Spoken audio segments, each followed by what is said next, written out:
I'm Jen Carlman at the InLab News. We are here at the Spigot Innovation Conference, and I'm joined now by Fergal Kerns with Elavon. You are a division of U.S. Bank.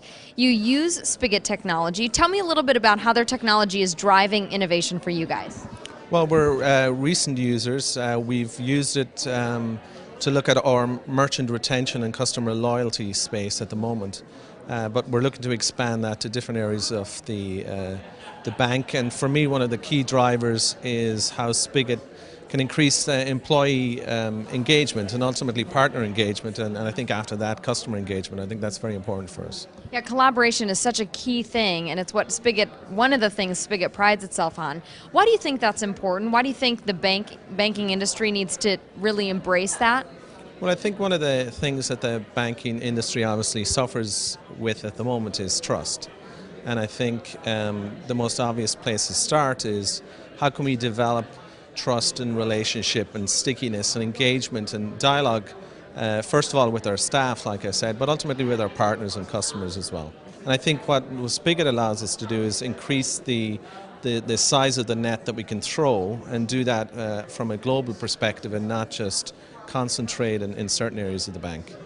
You talked in the presentation when you were asking some questions with Andrew, and you gave this great story about how I think you were interviewing someone and Spigot played a role in actually the hiring of this person. Can you tell me that story again? Yeah, well, the perspective that I take from Spigot, I might have said it earlier, but is not just the value we get from innovation itself, but from how we can create this stickiness with our staff. And certainly the new millennials, the research is quite clear that they want a greater voice in how they invent their future within their company and in the industry. And I had a great example of a guy who came up to me and said, "Oh, you're the Spigot guy," and I said, "I am, yeah." And he said, "Well, let me tell you the reason why I joined Elavon."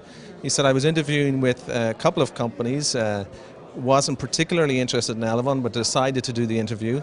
Certainly the other company he was interested in was in the industry, thought of as more progressive. But he was in his final interview with the executive that actually signed the check at the end of the day for Spigot when we started, and he noticed that the invoice for Spigot was on his desk. And he said, that's when I saw that Spigot was part of what we were doing at Elavon. He said that was the main reason why he joined us. And it turns out he's been the top contributor in the tool and the top innovator as well. So I think not only was it a win for him, but it was also a win for us that we were able to attract this sort of talent that without tools like Spigot, it's very difficult to attract. Great story. Fergal, thanks so much for talking.